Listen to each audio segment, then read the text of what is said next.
Hello, semuanya. Hello, everyone, and welcome back. It's your teacher, Pak Vincent.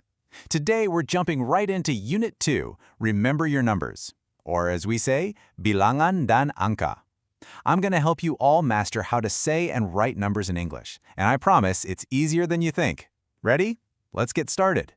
So, here's our plan for today.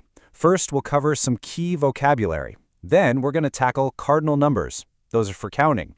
After that, we'll learn all about ordinal numbers, for putting things in order. We'll look at the big difference between them, and then we'll talk about how you can practice to become a pro.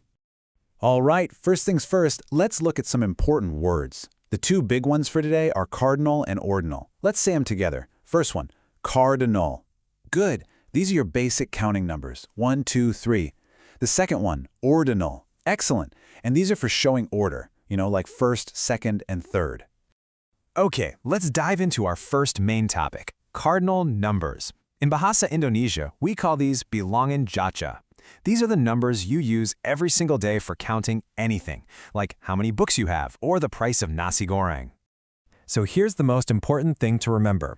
Cardinal numbers always answer the question, how many? In Bahasa, that's berapa banyak. So if someone asks, how many students are in your class, the answer will be a cardinal number. Simple as that. They're just for counting. Let's start with the basics, and I want you to repeat after me. Ready? 1, 2, 3, 4, 5, 6, 7, 8, 9, 10. Fantastic. You guys sound great. All right, now for the teens. The first two are a little special. They're irregular, 11 and 12. But after that, you're going to see a really easy pattern. We just add teen to the end. 13, 14, 15, all the way to 19. Just make sure you say that teen sound clearly at the end. See? Not so hard, right? Next up are the tens, or puluhan. We have 20, 30, 50, and so on. Now, I want you to look very, very closely at the number 40.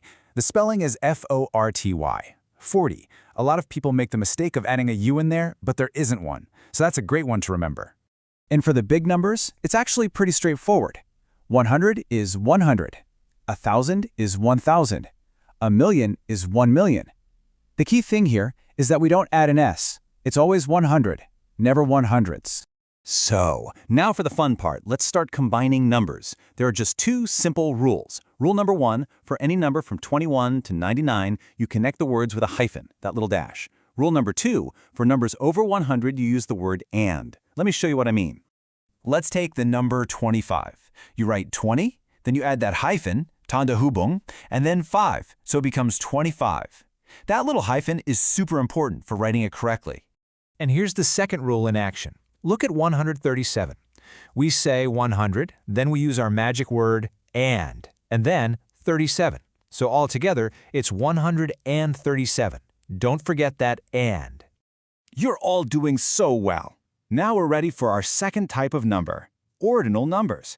In Bahasa Indonesia, we call these Bilangan Urutan. Just like the name says, we use these for putting things in order or showing a position or rank. Okay, so remember how cardinal numbers answered how many? Well, ordinal numbers answer a different question. They answer which one or in what position. So, yang mana atau di posisi apa? Think about who is first in line, or the date of your birthday. That's when you need an ordinal number. Let's look at the first few together. Now, the first three are special. You just have to remember them. 1 becomes first, 2 becomes second, and 3 becomes third. After that, most of them just get a th sound at the end, like fourth and sixth. But watch out for fifth. That one is a little different too. Here are a few more examples. You can see some spelling changes here. For example, 12 becomes 12th. Notice the F sound.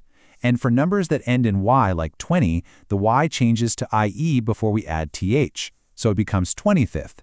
And for a number like 21, it just becomes 21st.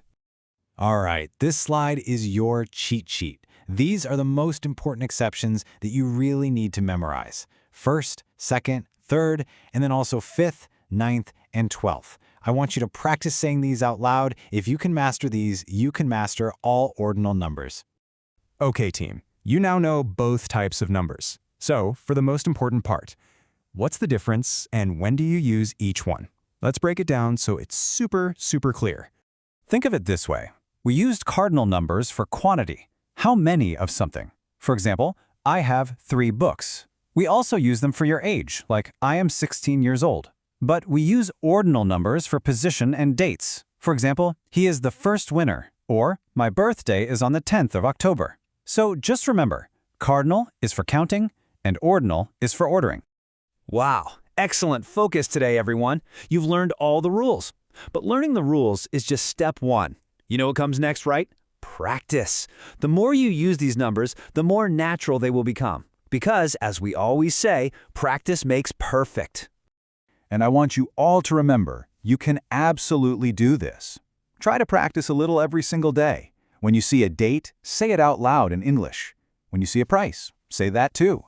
Little by little, it will become easy. Pak Vincent percaya kalian semua bisa menguasai ini dengan cepat. Keep up the amazing work, and I will see you in the next unit. Bye-bye, everyone.